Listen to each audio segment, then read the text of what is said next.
I've been playing Minecraft exclusively on Pocket Edition for a long time now. In fact, I was there when Lifeboat was probably at its peak and when an Xbox account wasn't needed to join servers. However, despite having played the game for years now, I've only really dabbled into PvP, which meant that I never built any overpowered farms, beat the Wither legitimately, nor have ever made any mega bases. So in this 100-day series, I want to hopefully experience all of these.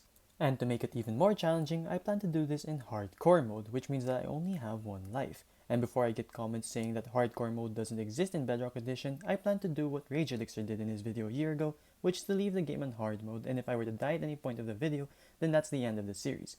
Other than that, I would like to mention that the first half of this video is recorded in 1.19, and that there is a bit of lore going on in this series, so if you find anything weird in my gameplay or my storytelling, then that's probably why. And with that out of the way, sit back and relax as we begin this long journey.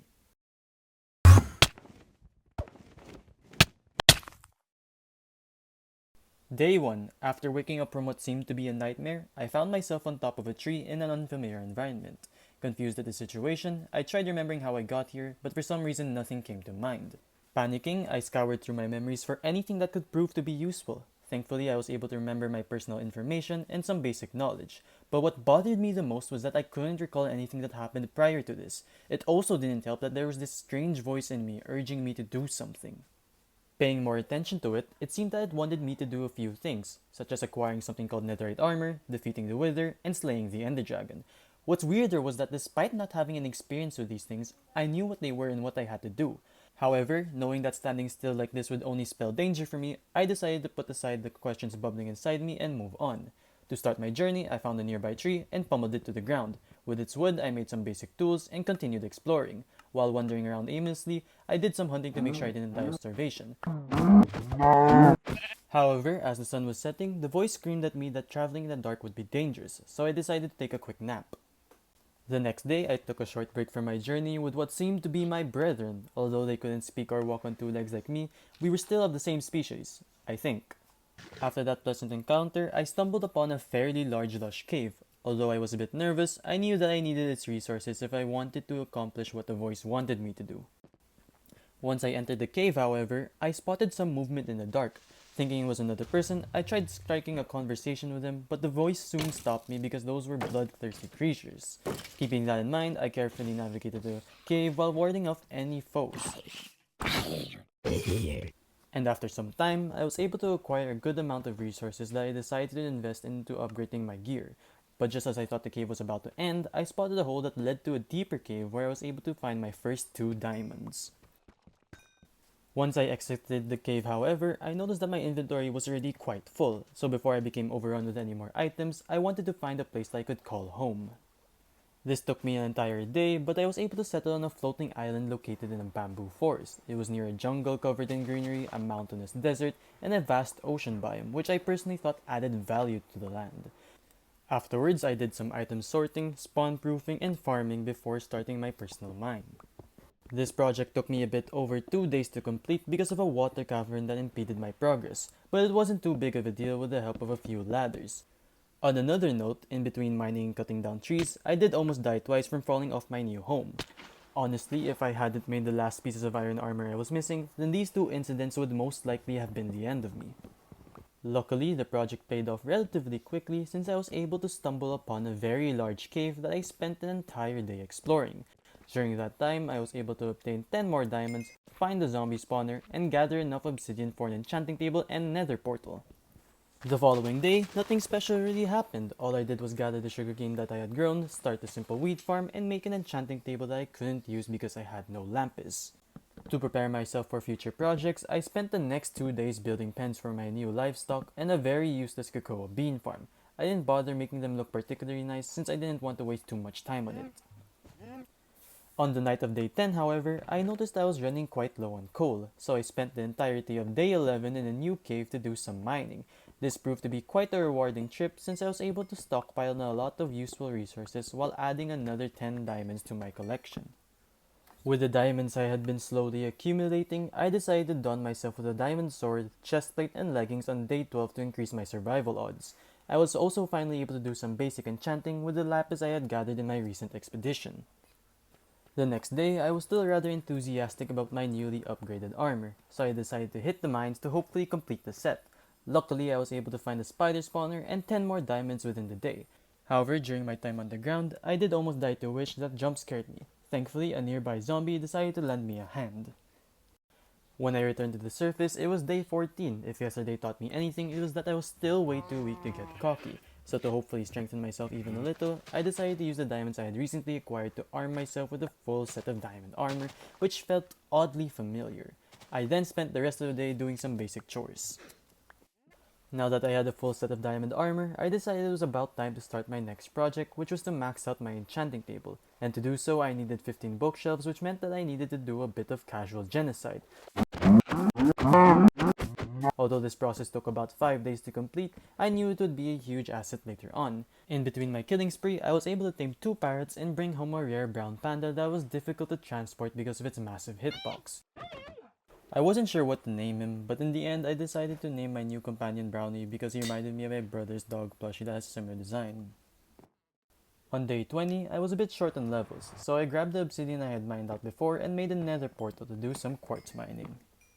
I returned home the following day where I was disappointed for 2 reasons. One of my parrots disappeared, and 2, my pickaxe was enchanted with silk touch when I was hoping for fortune. So to relieve my sadness, I returned to help for some more XP. However, while trying to mine away my pain, I found a nearby nether fortress that I spent an entire day exploring. On day 23, I forgot to record the first half of it, which I have to admit is quite sad because 1, I got quite a lot done during that time, and 2, I'm probably never gonna hear the end of this in the comment section. So to give you a brief summary of what happened, I was able to get back home safe and sound, and with the levels I had accumulated, I was able to enchant a few of my armor pieces along with a new pickaxe I made with diamonds I got from the nether fortress. Other than that, I was also able to acquire my first wither skull and make a small netherwort farm. Day 24 was the day I decided to get some villagers since the voice told me that they would be a huge asset later on. However, for whatever reason, as I was brewing some potions of weakness, I felt like my body was protesting against the idea when I've never even met them in this life. Shrugging it off as some baseless hunch, I began my search for 2 zombie villagers once night fell. Thankfully, as the sun was about to rise, I was able to procure my new neighbors. I was going to take them home as quickly as I could, but I got lost midway, which made me spend 2 days just transporting them. Once I was done with that, I for some reason spent another day giving my new companions a very ugly space carved into a hill where I forced them to mate. I don't know why I treated my new associates this rudely, but the voice reassured me that this was enough. Day 28, nothing special really happened. I was pretty much just waiting for the baby villagers to grow because child labor is illegal, so all I did were some chores and some enchanting. The next day, the children were still enjoying their youth, so while waiting, I did some deforestation to support the economy. Day 30, I noticed that some of the villagers had finally grown up, which meant it was finally time to employ them. On day 31, I ran out of coal again, so I decided to use some of the wood I had chopped down to make charcoal. While waiting for that to finish smelting, I did the usual chores, enchanted my sword, and unfortunately noticed that one of my villagers was a nitwit. So to relieve my depression, I decided to go strip mining for some diamonds. The next day, I returned to the surface with a grand total of 16 diamond ores, but before I mined them, I enchanted my pants first, then upgraded my fortune pickaxe using a book I got from a villager. And with my new fortune 3 pickaxe, I was able to convert my 16 diamond ores into 40 diamonds, which I think is pretty lucky. Day 33, I expanded my villager area and found the rare black cat that can only be found in witch huts. I was going to tame it, but it despawned because I was stupid. So out of rage, I renamed my nitwit villager Like and Subscribe. Day 34, I lit the surrounding area of my base and mined the gold ore I was stockpiling.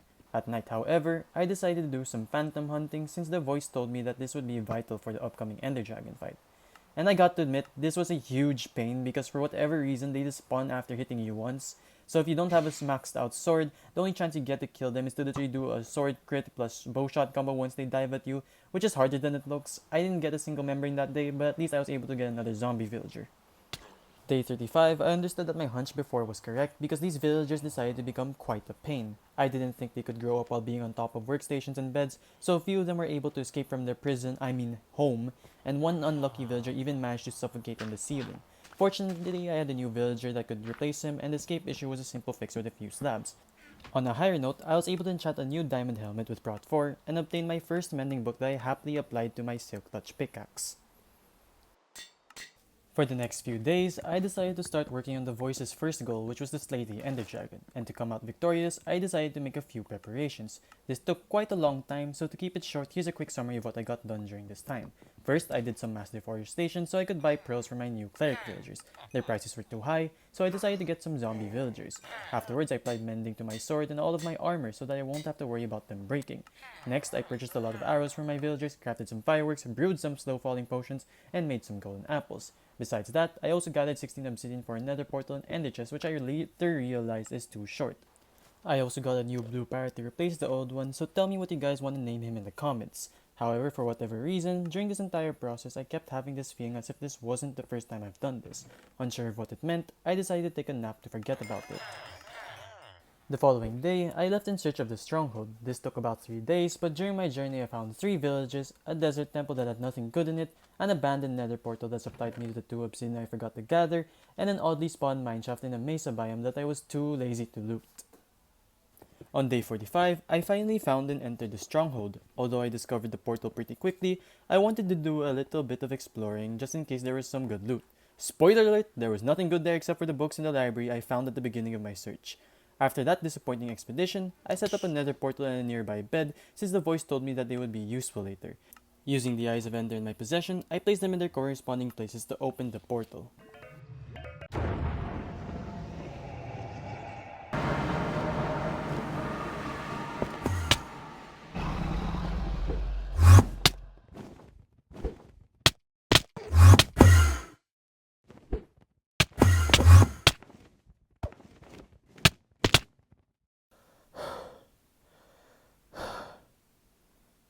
What was that?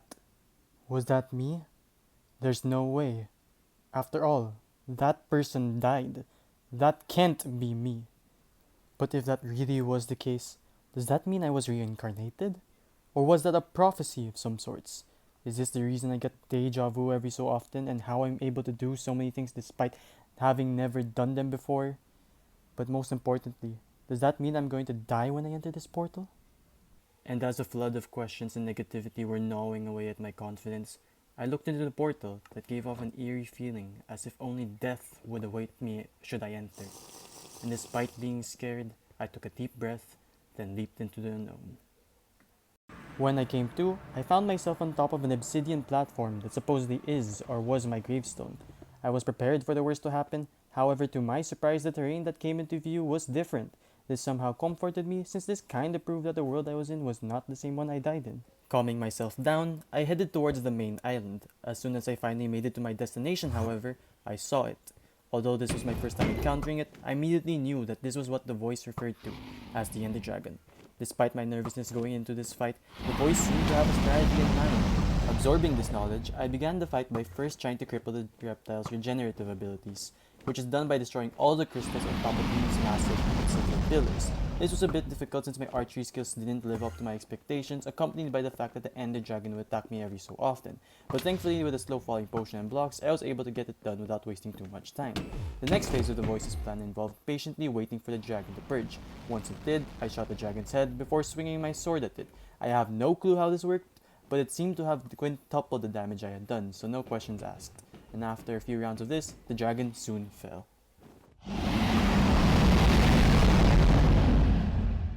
And as I stood there triumphantly, a wave of emotions hit me. I was happy that I won, but at the same time, I was uncertain about my future. After calming myself down, I collected the dragon egg and made my way to the end gateway to obtain an elytra that the voice urged me to get as quickly as possible. From days 47 to 50, I went end busting. Luckily, my first end city had a ship, which meant no more anxious bridging. Overall, I looted a total of 12 end cities, and I don't regret wasting an hour of my life doing this since I was able to get a bunch of elytras, shulker boxes, and a variety of useful items. Satisfied with my chip, I decided to head back home. When I came to, I was back in the stronghold. It seemed that the bed I placed earlier allowed me to return here. I was raring to head back home, but there was one thing I needed to do, which was to steal all of these bookshelves. After acquiring a lifetime supply of books, I entered the nether portal I set up earlier and made my way home. I was back home on day 52, and the first thing I wanted to do was some good old item sorting. I mean, just look at this loot. There's enough armor and weapons here for a small army. This took an entire day, but I was glad with the results. During this time, however, I also felt as if something had changed. I couldn't shake off this feeling at the moment, but there was more than enough time to check it in the future. Now that I was organized, I spent the next day upgrading my gear and naming the ones with pretty much maxed out enchants. And yes, I did add Curse of Vanishing to my Fortune pickaxe just to increase the validity of this hardcore challenge. Afterwards, I needed an Unbreaking book for my Elytra, so I tried getting one for my villagers. But then I remembered that I got an Unbreaking 3 book from the Stronghold, so I applied that along with mending on a brand new Elytra. With my new efficient mode of transportation, I headed to the Nether to get some netherite. Although I had more than enough wool to go bed bombing, I decided to go bastion hunting instead because I wanted the gold that came with it. I spent 2 days doing this and realized that it wasn't as efficient as I thought it was. I only found 2 bastions, and although I did get a lot of gold, the ancient debris and scraps I collected weren't even enough for a single ingot, so I went home to do the other method. And for the next 3 days, I was bed bombing my way to get some netherite. As you can see here, I was able to get 37 ancient debris, but later on I found 3 more of them, which brings the total to 40. I also gathered a lot of quartz ores for later use. And what did I do with the netherite I got, you ask? Well, I of course forgot to record what I did with it. Yup, not only is this the second time that this happened in the same video, but it also lasted for 3 days. Why? It's because I love getting flamed by the comment section and getting accused of cheating. Anyways, just like last time, here's a summary of what I got done. When I got back home, I repaired my gear by mining the quartz ores that I had stockpiled. Next, I crafted my 10 netherite ingots and applied 5 of them onto my sword, chestplate, leggings, and pickaxes since they had pretty much maxed out enchants. I didn't convert my other items into netherite yet because their enchants were just garbage. So to solve this, I once again consulted with the villagers. I was only able to get Aqua Affinity on Unbreaking before I was forced to expand my village area. So while waiting for the babies to mature, I did some deforestation for more Ents and realized that I wasn't recording. Anyways, the next 3 days were pretty much just me dealing with villagers. I was able to get Respiration and Depth Strider books from them, which were the last books I needed to max out my helmet and boots. After that, I converted them into netherite, which meant that I now had a full set of renamed netherite armor. At night, I hunted some creepers since I was low on rockets. On day 65, I paid a visit to the nether fortress for some wither skulls, and was surprisingly able to get 3 wither skulls in less than 3 minutes.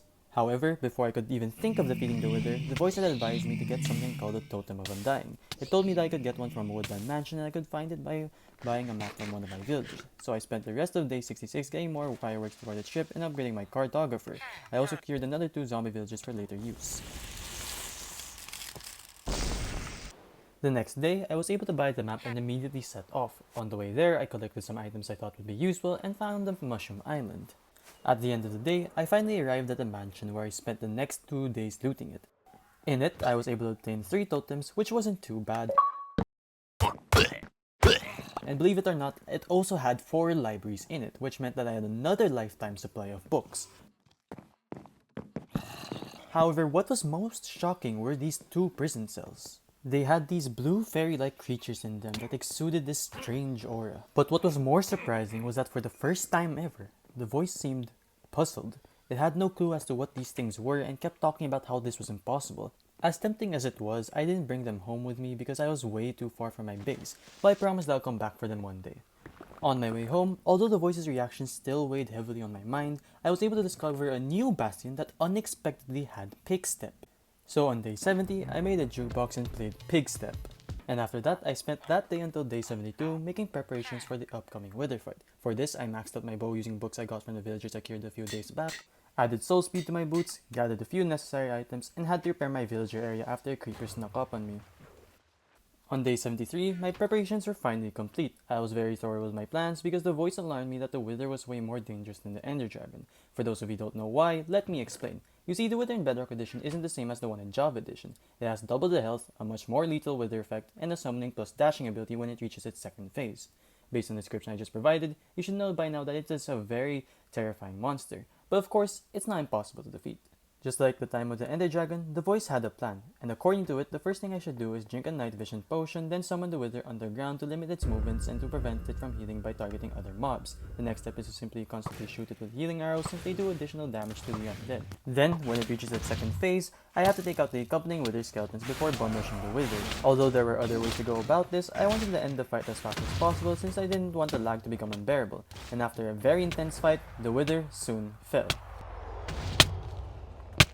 And although I should have been happy that I had won, I was too focused on the voice's perplexed reaction, which in this case was understandable. According to the information it gave me, the Wither effect should have bypassed the protection enchantments on my armor, making the fight much harder.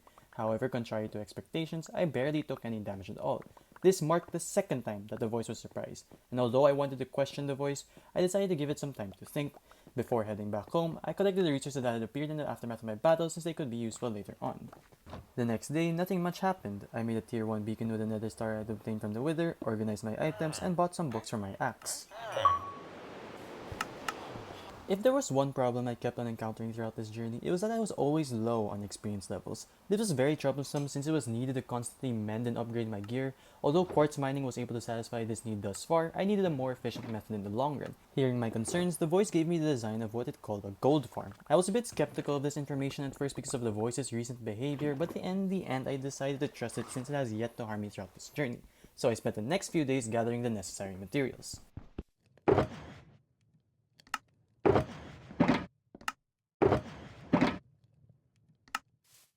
On days 79 to 88, I got to work on this so-called gold farm. This took a very long time simply because I kept running out of materials midway and I had to make it from top to bottom. Not to mention that I had to constantly sleep to prevent mobs, especially creepers, from interfering with my work. However, in between constructing this, something special happened that even caught the attention of the voice. You see, while I was building this, a zombie that was in full diamond armor spawned on top of the farm. According to the voice, the chances of this happening was 0.04%, which of course made me want to keep him. So I quickly got a name tag and brought him to safety. Okay, before you shout at me, calling me stupid for not naming it before hitting it off the farm, I would just like to say that I already know this. So please be gentle with your insults. Moving on from that tragic incident, I was able to complete the farm on day 88 and after testing it for a bit, I gotta say that it was worth it. Just from using it for a few minutes, I was able to get a ton of XP and craft 10 blocks of gold. The abundance of gold swords was a bit of a problem and the noise that was produced whenever the farm was activated did make my ears bleed, but other than that, the farm worked just as well as the voice said it would. In fact, it could be improved by smelting down the swords into golden nuggets. And to give you a brief explanation as to how this farm works, all that you need to know is that whenever another portal is lit in Bedrock Edition, there's a chance that a zombie piglin will spawn, and this chance supposedly increases the bigger the portal is. So this farm abuses that feature by constantly lighting then extinguishing these 4 massive portals and uses water streams to lead the zombie piglins to a trident killer where the looting enchant will be applied when you hold your sword, making the farm even more efficient. Now that I had a reliable source of XP, I wanted to upgrade my axe and shovel since they weren't on par with my other items. However, while doing so, my anvil broke midway and since I had used up pretty much all my iron making my gold farm, I was forced to go mining on days 89 and 90. Other than simply mining for iron these days, I was able to find a mine shaft and a few diamonds. I returned to the surface on day 90 with more than enough iron for an anvil. I was easily able to max out and of course rename my axe and shovel before converting them into netherite. I then went creeper hunting again once night fell. The next day, I paid a visit to my gold farm to mend my axe. Then decided it was about time I made a house. Psych! Unlike a certain green Teletubby, I take pride in being homeless. I mean, I didn't really need a house at this point anyways. I didn't have any problems even when I was in full iron armor, so what more with the best armor in the game? Anyways, instead of beautifying my base, I decided to go do some exploring, mainly because the voice's recent reactions had piqued my interest. I was looking for anything that would shock the voice like it had recently, but after searching for an entire day, I wasn't able to find anything. However, on day 92, I had an idea. If the surface didn't experience much changes, then what about underground? So I broke Minecraft's #1 rule and found exactly what I was looking for. I was expecting another confused reaction from the voice, however, it unexpectedly seemed to be scared. Although the voice warned me to leave immediately, curiosity got the best of me and I stumbled upon what seemed to be an ancient city. I was just gonna nonchalantly go in, but the voice kept on pestering me to be as quiet as possible. Later on, I realized why the voice had told me this because some of the blocks around me seemed to be very sensitive to sound. One specifically made a very loud sound before making my surroundings very dark. At the time, I thought nothing about it, but boy was I wrong, because as soon as the said block activated for a third time, a loud noise emerged from behind me. Panicking, I immediately flew away with my elytra, and boy was I thankful for that, because when I looked back, what I saw shocked me. Where I once stood was a giant grotesque creature that the voice called the Warden. According to the voice, this single mob could easily kill me even with the gear I had on. Luckily, it seemed to be blind, which meant that so long as I was quiet and far away from it, it would disappear after some time. After that very scary encounter, I apparently didn't learn my lesson since I accidentally summoned another one. And unlike the first time, I wasn't able to get far away enough from it, and it also didn't help that my night vision ran out, which made escaping very difficult and risky. I was originally planning to wait for it to spawn, however impatience got the better of me and I decided to just YOLO my way out of this. This was obviously a mistake because where I landed had another one of those strange blocks that summoned yet another warden while I was building my way up out of this place. I thought I was safe because I was a few blocks above it, but the voice's urgency didn't fade even a little, and I soon knew why. The warden below me knew where I was because of all the sound I was making, and with that information it launched a sonic boom attack at me to get up more than half my health with it. The next one took my totem with it, and just as I was about to give up hope, nothing followed. It seemed that I was out of its attack range, which meant that I was no longer in danger, so I put a new totem before heading back home. The next day, I was back home physically intact, but not mentally. After all, this was the closest I've ever been to death in this world. If I had been even a little later in escaping that place, I would have been a goner. And as much as I just wanted to forget about that underground city, I couldn't help but compare this situation to the vision I had when I opened the end portal. If I had died there, what would have happened to me? Was I going to be sent to another world, or would I just simply fade away as if I had never existed? I thought that death would be avoidable so long as I had the voice's guidance, but recent events showed that that wasn't true. And considering that the world seemed to have changed ever since I conquered the end, this was definitely not going to be the last time a situation like this would occur, meaning that running away wouldn't solve anything. If I wanted to survive in this world with no regrets, I would need to resolve myself for anything that may lie ahead. So I got to work on making a few preparations for my revenge battle. However, as I was doing so, I noticed that a certain someone was missing.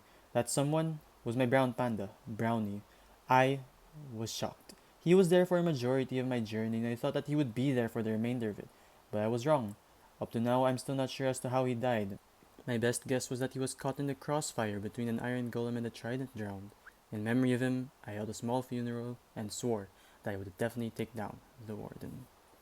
On day 95, I made my way back to the ancient city using the nether. I was clearly still shaken by my companion's passing since I ended up using a totem on the way there, which left me with only one for the upcoming fight.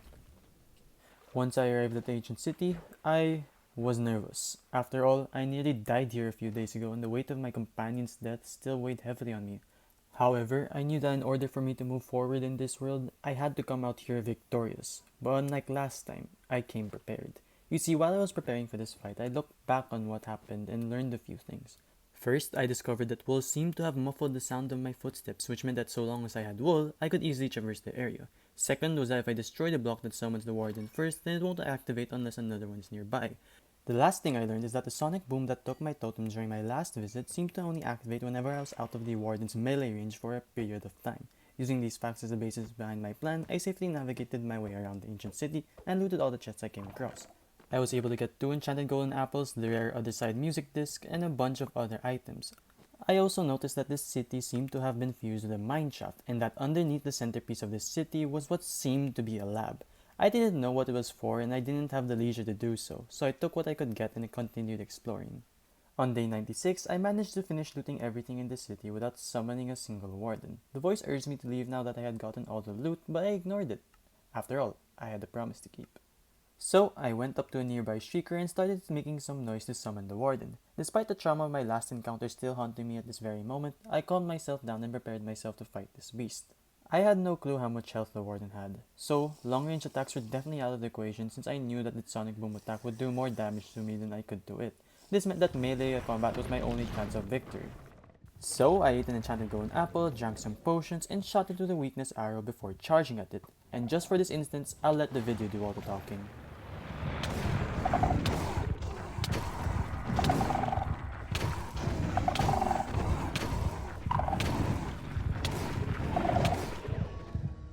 And just like that, I had done it. I had slayed the being that was probably stronger than the Ender Dragon and Wither. I was overjoyed with this achievement. Maybe a bit too much. because I thought that since I defeated the warden face to face, a second one shouldn't be too much of a problem.